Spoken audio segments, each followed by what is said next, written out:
You slept and you woke up tired, not just physically tired.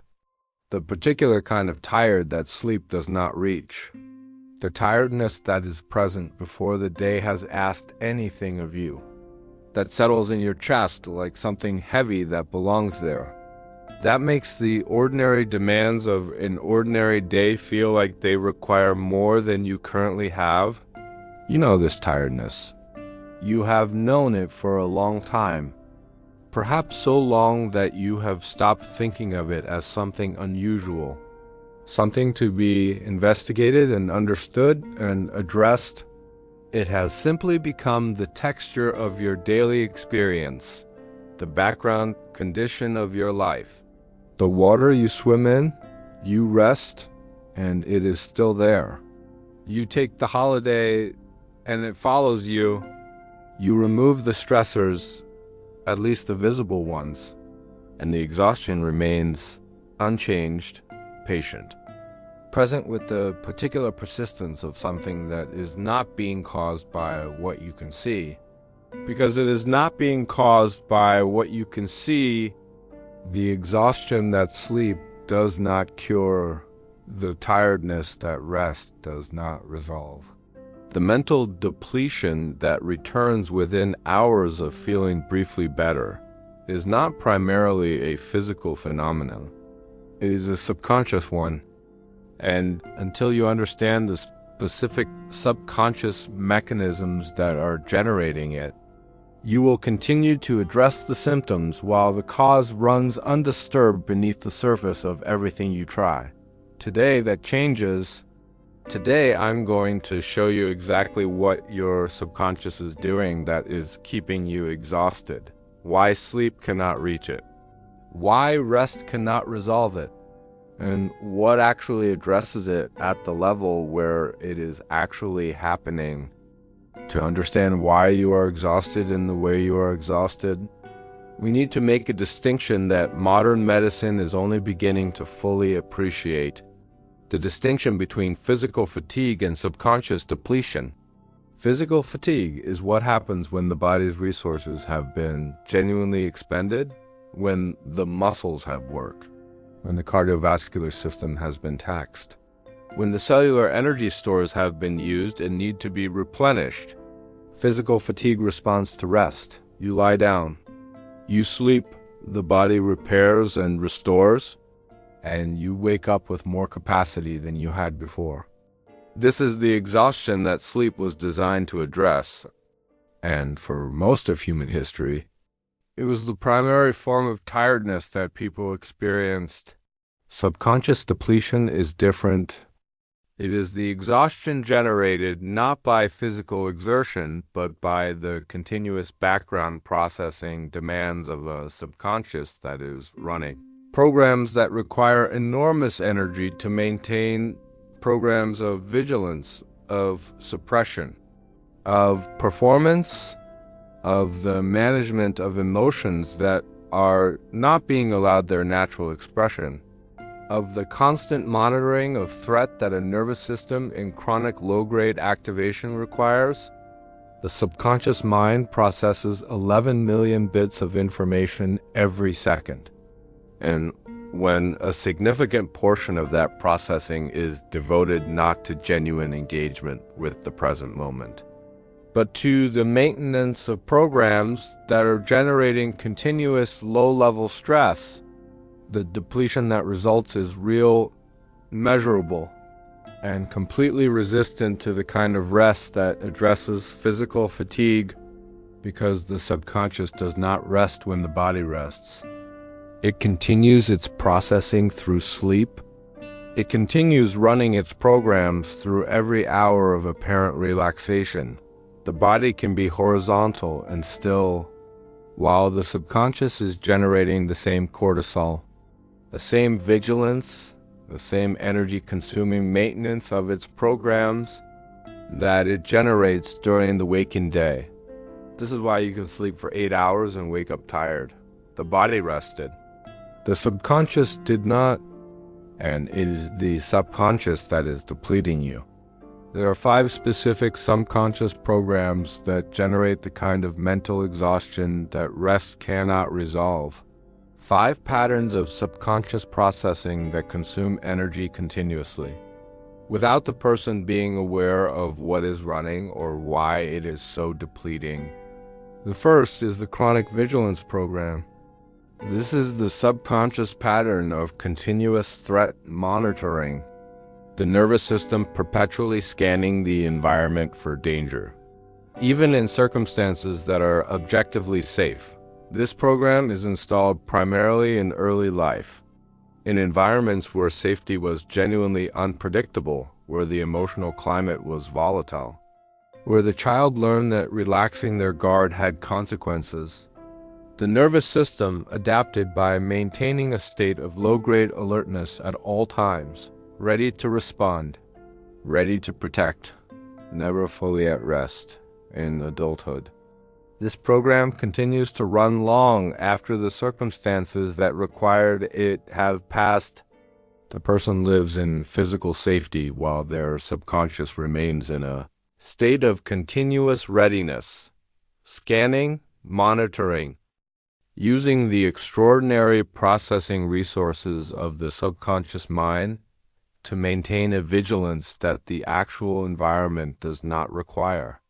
The energy cost of this continuous monitoring is enormous, and it runs every waking hour and through most of the night, because the vigilance program does not understand that sleep is safe. It does not know that the threat is gone. It only knows to keep watching. The second program is suppression maintenance. This is the subconscious energy consumed by the continuous work of keeping certain emotions, memories, truths, and impulses out of conscious awareness. Suppression is extraordinarily expensive neurologically. The research of psychologist James Pennebaker documented with remarkable precision that the act of actively not thinking about something requires more cognitive and physiological resource than thinking about it does. Every emotion that is not allowed its natural expression, every grief that has not been permitted to move through, every anger that has been repeatedly swallowed, every fear that has been covered with the performance of confidence, requires ongoing subconscious energy to remain suppressed. And that energy is drawn from the same reserves that the rest of the person's functioning depends on. The third program is the performance of okayness. This is the continuous subconscious work of presenting a version of yourself to the world that is more together, more capable, more functional than the genuine inner experience currently is. I am fine. I am managing. I have this under control. These statements, when they are not true, require the subconscious to maintain the gap between the performance and the reality. And maintaining that gap is exhausting in the specific way that all sustained pretense is exhausting. Not because the pretense is morally wrong, but because it requires the subconscious to run 2 versions of reality simultaneously, the real one and the presented one.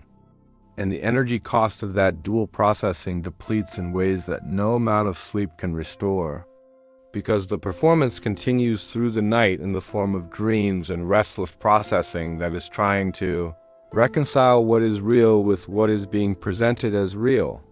The fourth program generating mental exhaustion is unprocessed emotional weight.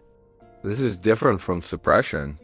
Suppression is the active keeping down of something that is trying to rise. Unprocessed emotional weight is the accumulation of experiences that were never fully metabolized. Grief that was interrupted before it could complete its natural movement. Loss that was met with the instruction to move on before the moving through had happened. Trauma that was survived but never integrated. Disappointment that was minimized rather than genuinely felt and released. The emotional processing system of the human being is designed to move experiences through the body and mind in a way that extracts their meaning, integrates their learning and releases their energetic charge. When this process is interrupted, when the emotion is cut short before it completes, the experience is stored in the subconscious body as unresolved energetic charge. An unresolved energetic charge requires ongoing maintenance, ongoing subconscious processing resources devoted to containing what was never fully processed. The person who has years of interrupted grief, of minimized loss, of accumulated unprocessed experience, is carrying a subconscious weight that is genuinely heavy, that presses down on every waking hour with the specific quality of exhaustion that has no obvious external cause, because the cause is internal. It is the weight of everything that has not yet been allowed to complete its natural movement through the system. The fifth program is identity incongruence. This is perhaps the most insidious and least recognized source of subconscious depletion, and it is the one that most directly addresses the question of why intelligent, capable, apparently well-resourced people find themselves inexplicably exhausted by lives that should be sustainable.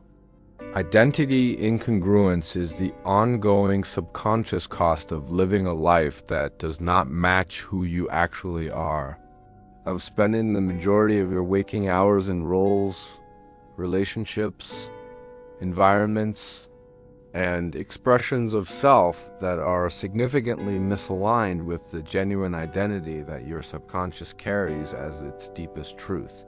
The person who is living someone else's definition of success.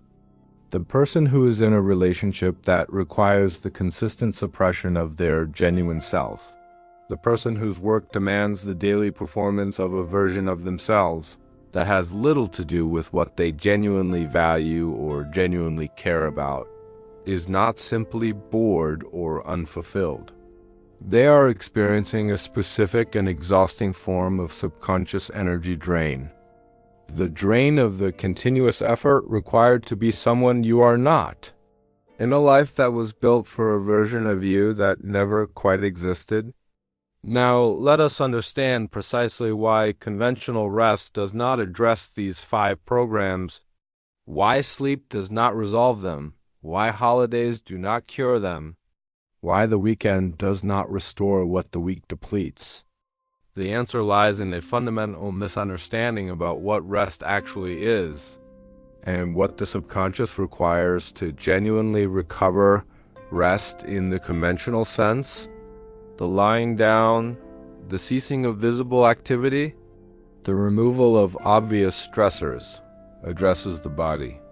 It gives the muscles and cardiovascular system and the metabolic processes the pause they need to repair and replenish. But the subconscious does not operate according to the logic of the body. It does not understand that you are on holiday. It does not receive the signal that you have gone to bed, and therefore the vigilance program can stand down. The chronic vigilance program continues its scanning whether you are at your desk or on a beach. The suppression maintenance program continues its work whether you are stressed or apparently relaxed. The performance of okayness continues in the constant subtle monitoring of how you are being perceived even in environments of apparent rest. The unprocessed emotional weight sits in the same place on the beach that it sits at home. The identity incongruence depletes with the same precision in leisure as in labor. What this means is that genuine recovery from subconscious depletion requires something fundamentally different from conventional rest. It requires not the cessation of activity, but the addressing of the programs that are generating the depletion regardless of activity level. This is a profound shift in understanding, because it means that the person who is exhausted despite adequate sleep is not failing to rest correctly. They are resting in the wrong dimension. They are addressing the body's needs while leaving the subconscious's demands completely unmet. and no amount of correct addressing of the body's needs will resolve the depletion that is being generated at the subconscious level. The recovery must happen where the depletion is happening, in the subconscious, through the specific practices that address the specific. Programs that are consuming the energy that sleep and rest cannot restore. The science behind subconscious depletion is some of the most important and least widely disseminated research in contemporary psychology and neuroscience. Let me give you the key findings, because understanding the mechanism gives you the power to address it. Research on the default mode network, the brain system that is active when you are not focused on external tasks, has shown that for people with chronic anxiety, unresolved trauma, and high levels of psychological suppression, the default mode network is not a place of genuine rest and integration. It is a place of repetitive negative self-referential processing, rumination, worry, the replaying of unresolved experiences.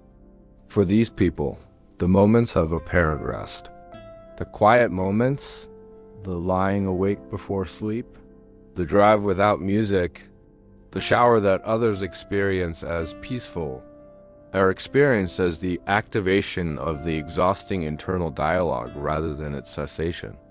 The brain that should be resting is instead running its most depleting programs.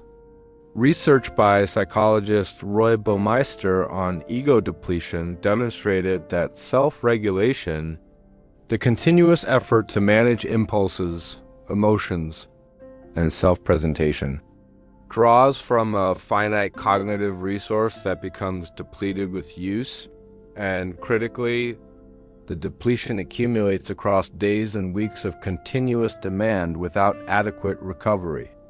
The person who is chronically self-regulating, chronically suppressing, chronically performing, is drawing from a resource that their current recovery practices are not replenishing. Research on the HPA axis, the hypothalamic pituitary adrenal system that governs the stress response, has shown that chronic low-grade psychological stress, even stress that is not consciously experienced as significant, produces a continuous cortisol output that over time dysregulates the system, affecting sleep quality, immune function, cognitive performance, and the subjective experience of energy and vitality. The exhaustion that results from chronic low-grade subconscious stress is not imagined. It is physiological. It is documented, and it is specifically resistant to the conventional rest that addresses the body, because the body is not the primary source of the problem. The subconscious programs running the continuous low-grade stress are the source, and they require a different kind of attention than the body's fatigue requires. Now, let me give you the complete protocol for genuine subconscious recovery. The practices that address the depletion at the level where it is actually happening, rather than the level where conventional rest is directed. The first practice addresses the chronic vigilance program, and it is called nervous system regulation. This is not the same as relaxation, though relaxation may be a component of it. Nervous system regulation is the deliberate practice of giving the subconscious genuine evidence that the current environment is safe, that the threat monitoring can stand down, not through telling yourself to relax, which the subconscious cannot respond to at the level of the vigilance program, but through specific physiological practices that communicate safety through the body's own language. The most powerful of these is extended exhale breathing. The exhale activates the parasympathetic nervous system, the rest and digest system that is the physiological opposite of the fight or flight response. A breathing practice of 4 counts in and 8 counts out, practiced for 10 minutes, genuinely signals to the subconscious that the threat has passed, that the body is safe enough to exhale fully, and the subconscious Receiving this signal through the body's own physiology rather than through conscious instruction begins to stand down the vigilance program. Not permanently, not after a single session, but with consistent daily practice, the nervous system's default setting begins to shift. The baseline level of activation reduces. The threshold at which the vigilance program activates rises, and the energy that was continuously consumed by the monitoring becomes gradually available for other things. The second practice addresses suppression maintenance, and it is the practice of deliberate emotional expression. Not necessarily to another person, though that has its own profound value, but to yourself in the theta window, in the journal. In the space of genuine privacy where the performance of okayness is not required, you allow what has been suppressed to surface, not to be fixed or resolved immediately, simply to be acknowledged, to be witnessed by your own conscious awareness. James Pennebaker's research on expressive writing demonstrated that as little as 20 minutes of genuine emotional writing that does not edit or perform or manage, but simply allows what is real to become visible on the page, produces measurable reductions in cortisol, measurable improvements in immune function, and measurable reductions in the cognitive load associated with suppression. Because the subconscious that is no longer working to keep something down can redirect that energy towards something else. The third practice addresses the performance of okayness, and it is the practice of radical honesty with yourself about the actual state of your inner experience. Not the honesty that requires you to perform your authentic state for an audience, not the vulnerability that is really a more sophisticated form of performance, but the private, unglamorous, genuinely uncomfortable honesty of the daily check-in that asks not how are you performing today, but how are you actually. The question sounds simple. The practice of genuinely answering it is one of the most demanding things a person can do, because genuine self-honesty requires the willingness to see what is actually there, without the immediate impulse to fix it, explain it, justify it, or present it in the most acceptable light every morning before the day begins and the performance reassembles itself. Spend 5 minutes with this question. What is actually true about how I am today? Not how I should be. Not how I will be once the current difficult period passes. How I actually am right now, in this moment. And then, rather than trying to change what you find, simply sit with the acknowledgement of it. The subconscious that is no longer required to maintain the gap between the reality and the performance can redirect the energy of that maintenance toward genuine recovery. The fourth practice addresses unprocessed emotional weight, and it is the practice of completing interrupted grief and loss. This is perhaps the most demanding practice on this list, and the one that has the most profound effect on the specific quality of exhaustion that has the deepest roots. The process of emotional completion is not dramatic. It does not require revisiting trauma in ways that re-traumatize.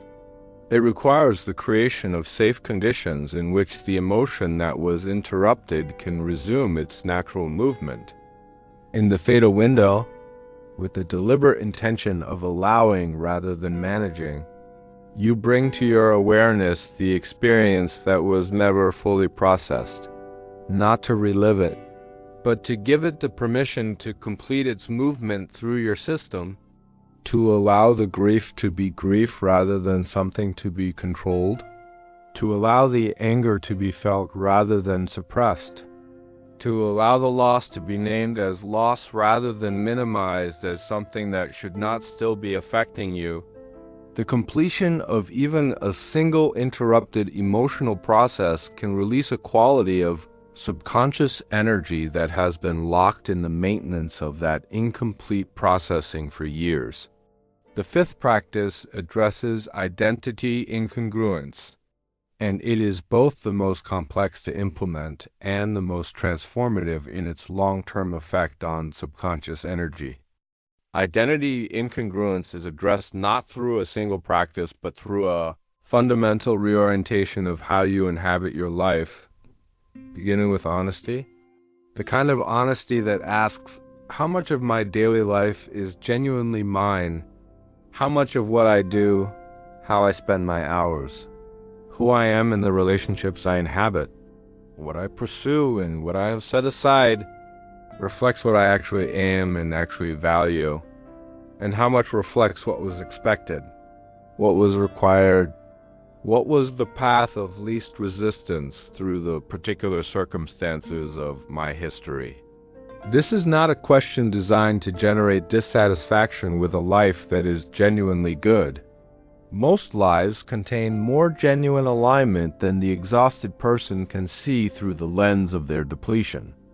But it is a question designed to identify the specific areas of significant misalignment that are generating the ongoing energy drain, and to begin gradually, patiently, with the understanding that identity alignment is a direction rather than a destination.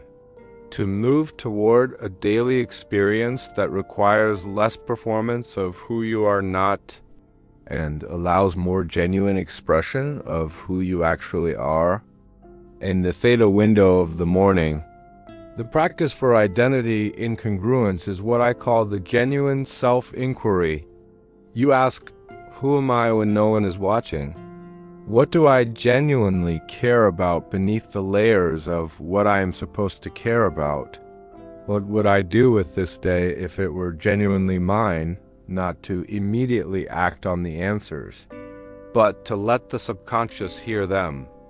To let the deepest layer of your intelligence know that it is being consulted rather than overridden. That its genuine preferences and values in nature are of interest to the conscious mind that is running your life. This inquiry, practiced daily in the theta state, begins to shift the subconscious's experience of daily life from the depletion of continuous incongruence to the gradual accumulation of something that the exhausted person has often not felt for a very long time. The energy that comes from being genuinely yourself. I want to speak specifically about sleep, because the relationship between subconscious programs and sleep quality is one of the most practically important things I can share in this video. The person who is running chronic vigilance programs does not experience restorative sleep even when they sleep for adequate hours, because the vigilance program does not understand that sleep is safe. The subconscious continues its monitoring through the night, generating the light.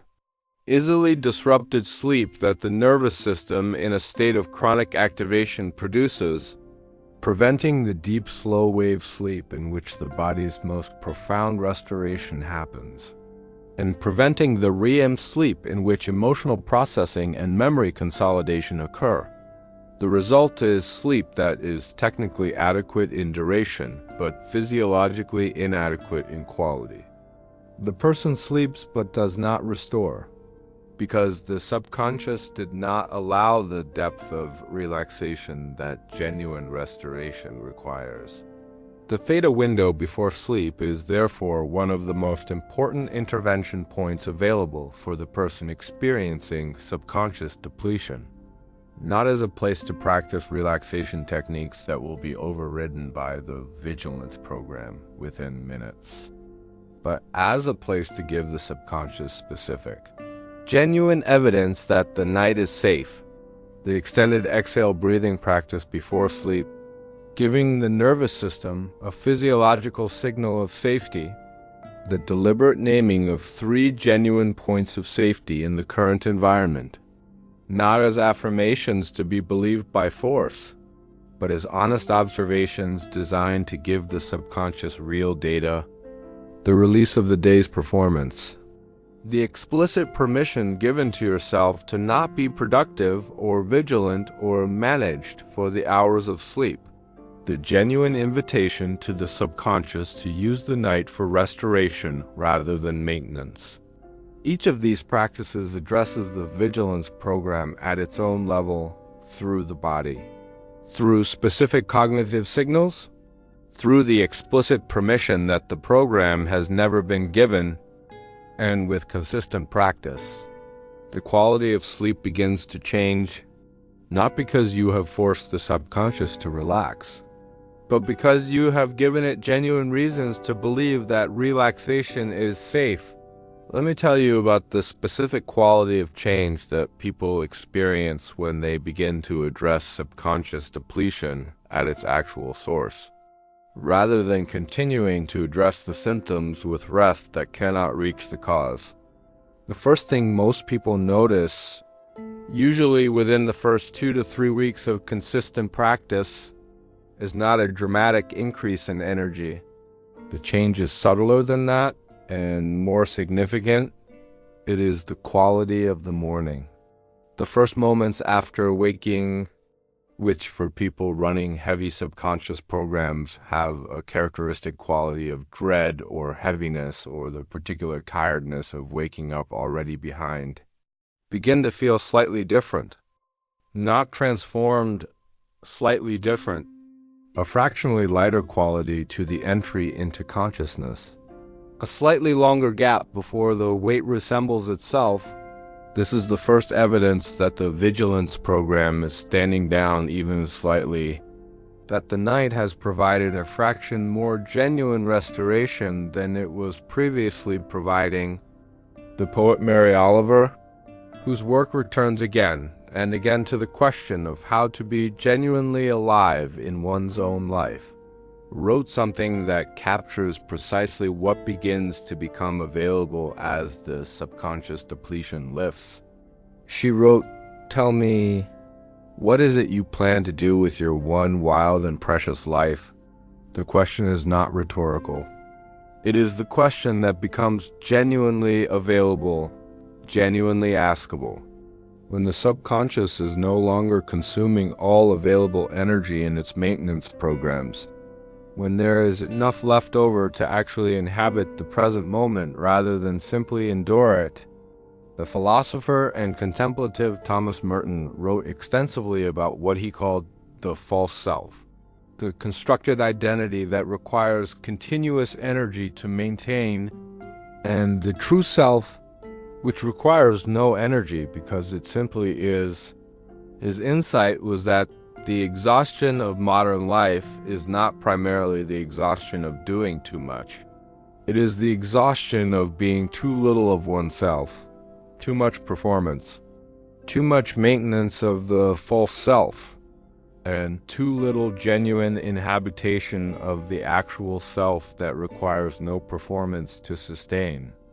The recovery from subconscious depletion is, in the deepest sense, the recovery of the true self, the gradual reduction of the energy consumed by the false self's maintenance, and the gradual availability of the energy that was always there, waiting beneath the programs, waiting for the moment when the maintenance was no longer the primary demand on the system. I want to describe what genuine energy feels like, because many people who have been experiencing subconscious depletion for a long time have lost the reference point. They have forgotten, or perhaps never fully known, what it feels like to move through a day from a place of genuine internal resource rather than from the continuous management of depletion. Genuine energy is not the hyperactivation of caffeine, or the temporary lift of novelty, or the adrenaline of crisis. It is something quieter and more sustainable than any of those. It is the quality of being present in the morning without dread, of moving through the ordinary demands of the day without the sense that each one is drawing from a reserve that is already insufficient, of having something left at the end of the day. Not just physically, but mentally, emotionally, creatively. The particular quality of having enough inner resource remaining in the evening to be genuinely present to the people you love, to the activities that matter, to the life that is actually happening rather than the life that is being endured until rest arrives. Genuine energy is also the quality of genuine interest, the capacity for curiosity that is one of the first casualties of chronic subconscious depletion and one of the clearest signs of its recovery. When the subconscious is no longer consuming its resources in maintenance programs, something becomes available that is more important than simple vitality, a genuine interest in the present moment, in the people in it, in the work, in the questions that life is asking, in the possibility of what might be built in the space that is opening as the depletion lifts. This is not a far destination. It is available through the practices we have discussed, through the consistent addressing of the programs that are generating the depletion, rather than the symptoms the depletion produces, through the patient daily work of giving the subconscious genuine evidence that safety is real, that suppression is no longer required, that the performance of okayness can finally rest, that the unprocessed weight can complete its movement, and that the genuine self can inhabit its own life without the continuous energy cost of being someone else. Let us come back to where we began. You slept and you woke up tired, not because something is wrong with you, not because you are weak or incapable of rest or constitutionally predisposed to exhaustion, but because the tiredness you are experiencing is not being caused by what conventional rest addresses. It is being caused by 5 specific subconscious programs that run continuously regardless of how much you sleep. The chronic vigilance program that keeps your nervous system in a state of continuous low-grade alertness because it has not yet received the genuine evidence that the present moment is safe. The suppression maintenance program that consumes ongoing energy in the continuous work of keeping certain truths and emotions and impulses below the surface of conscious awareness. The performance of okayness that requires the subconscious to run 2 versions of reality simultaneously, the real one and the presented one, the unprocessed emotional weight of everything that was never allowed to complete its natural movement through the system, and the identity incongruence of living a life that requires the continuous performance of someone you are not, in a version of yourself that has little to do with who you actually are.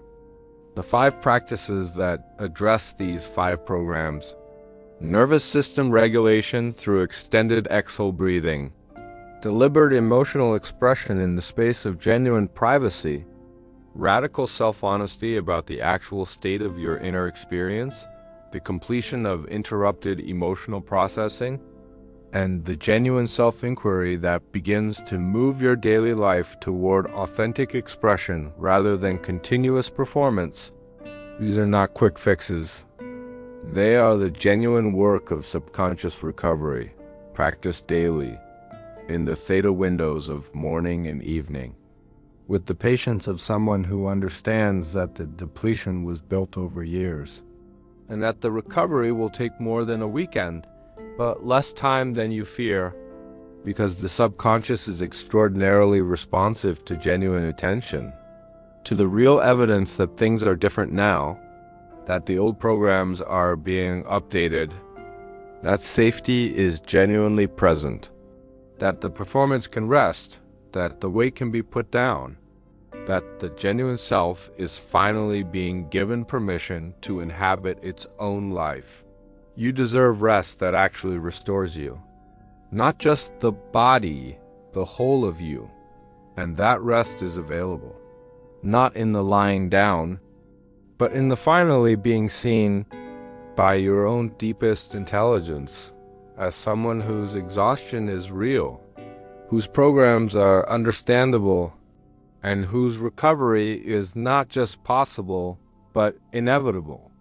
Once the right work begins, subscribe to Awake Mind. I will see you in the next one.